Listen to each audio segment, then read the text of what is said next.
कांग्रेस के राज्यसभा सांसद और वरिष्ठ अधिवक्ता विवेक तनखा ने इंदौर में मीडिया से विभिन्न विषयों पर चर्चा की। तो वहीं विवेक तनखा ने ओबीसी आरक्षण को लेकर आए फैसले पर प्रदेश सरकार पर निशाना भी साधा। इस दौरान विवेक तनखा ने कहा कि इनके पास ना तो अच्छी सलाह है और ना ही अच्छे सलाहकार। राज्यसभा सांसद विवेक तनखा गुरुवार को अपने निजी कार्य के लिए इंदौर पहुंचे। इस दौरान उन्होंने मीडिया से चर्चा करते हुए कहा कि देश भर में देशद्रोह कानून का जो गलत उपयोग किया जा रहा है वह बिल्कुल भी सही नहीं है। उन्होंने गांधी परिवार को लेकर पूछे गए सवाल पर कहा कि वह खुद गांधी परिवार से प्रभावित हैं, इसीलिए उन्होंने कांग्रेस को चुना। तनखा ने ईवीएम से चुनाव पर भी आपत्ति लेते हुए कहा कि दुनिया भर में जब ईवीएम प्रतिबंधित है तो फिर बैलेट पेपर से विश्वसनीय चुनाव करवाने में क्या हर्ज है।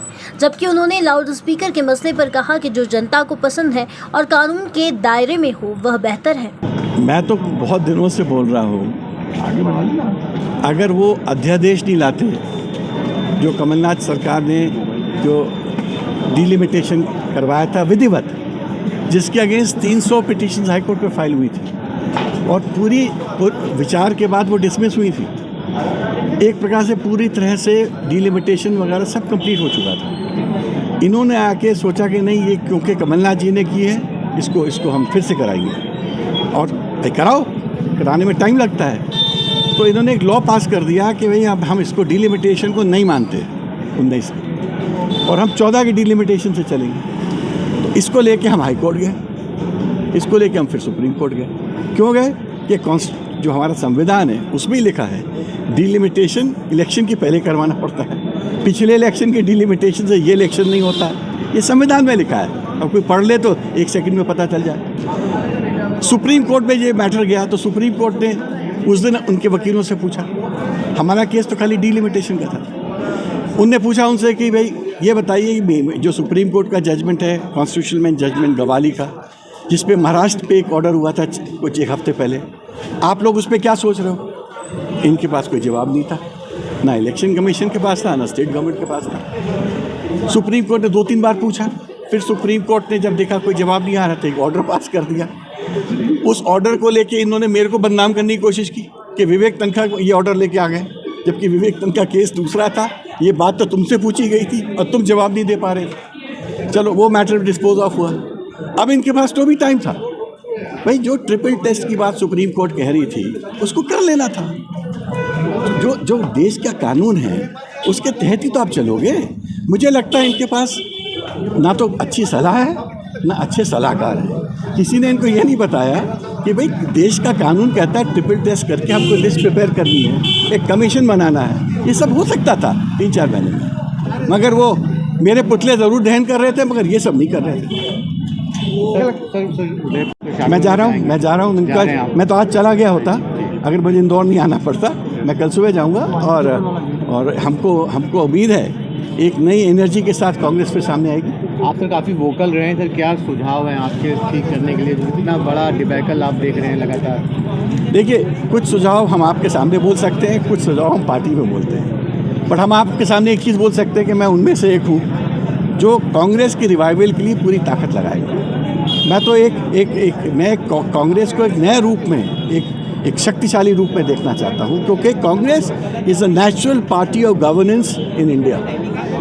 वही एक पार्टी है जो सबको साथ लेके चल सकती है, और अगर हमको इस देश को यूनाइटेड रखना है तो हमको कांग्रेस को एक अच्छे रूप में फिर से शक्तिशाली बनाना है। लेकिन अध्यक्ष का चुनाव जो है वो साफ नहीं हो रहा है, कब तक होगा? नहीं, वो तो हो रहा है, अनाउंस हो चुका है, अगस्त सितंबर बोलते हैं। तो क्या लगता है आपको, कोई गांधी परिवार के बाहर का व्यक्ति बता सकता है कांग्रेस को? ये देखिए, मैं इस पर टिप्पणी नहीं करूंगा क्योंकि ये तो कांग्रेस पार्टी डिसाइड करती है और गांधी परिवार करता है। पर्सनली मैं अपनी बात बोल सकता हूं, मैं तो गांधी परिवार के मारे कांग्रेस में आया हूं क्योंकि मैं उनसे प्रभावित था। तो बट ये मेरी व्यक्तिगत राय है, जो पार्टी चाहेगी वैसा होगा। क्या बैलेट पेपर को लेकर चुनाव कराने में क्या कांग्रेस सहमत? बैलेट पेपर नहीं, बैलेट पेपर की तो बात कर रहे हैं ना। बार बार हमने इलेक्शन कमीशन को कई बार बोला है कि ईवीएम ख़त्म करो, ईवीएम पे लोगों को विश्वास नहीं है। विश्व में आप देखो कितने सारे कंट्रीज़ ने, अमेरिका तक ने, जर्मनी ने, कितने कंट्रीज़ ने ईवीएम ख़त्म कर दिया है। कई की सुप्रीम कोर्ट ने भी ईवीएम को बंद करा दिया है। तो अगर आपको विश्वसनीय तरीके में, मैं रिलीजियस मैटर्स पे इस तरह से बोलता नहीं हूँ, बट मेरी व्यू ऑलवेज पब्लिक की होती है। जो पब्लिक जैसा चाहती है और जैसा कानून कहता है वैसा होना चाहिए, मगर एज आई सेड हम लोग सबका दायित्व है कि हम देश में अमन, चैन और शांति बना के रखें। सर बुलडोज़र की जो सर कार्रवाई आपने देखी मध्य प्रदेश में, खासतौर पर खरगोन के दंगों के बाद, उस पर क्या कहना चाहिए? नहीं, मैं किसी ज़बरदस्ती की कार्रवाई को उचित नहीं समझता। अगर किसी ने गलती की है तो उसको फांसी दो, उसको 20 साल सज़ा दो, उसको टांगो, मगर बिना किसी ट्रायल के बेकसूर व्यक्ति के जाके घर तोड़ देना, क्योंकि कोई पुलिस वाला कहता है कि मेरे पास एफआईआर में है या मुझे जानकारी है। मैं ऐसे प्रशासन को रिकग्नाइज़ नहीं करता हूं, क्योंकि देश का संविधान भी ऐसे प्रशासन को रिकग्नाइज़ नहीं करता। सर राजद्रोह का कानून क्या आप रेलेवेंट मानते हैं? राजद्रोह पे जो बहस चल रही है, राजद्रोह का सबसे बड़ी प्रॉब्लम थी कि उसका जो मिसयूज़ हो रहा था। राजद्रोह का मतलब था वॉर अगेंस्ट द कंट्री, देश के अगेंस्ट कोई साजिश कर रहा है। अब यहाँ तो छोटी छोटी बातों पर राजद्रोह चालू हो गया। मैंने सरकार के विपक्ष में अगर कोई बोले तो राजद्रोह थोड़ी है यार, बस चलो। ब्यूरो रिपोर्ट, खबर मध्य प्रदेश, इंदौर।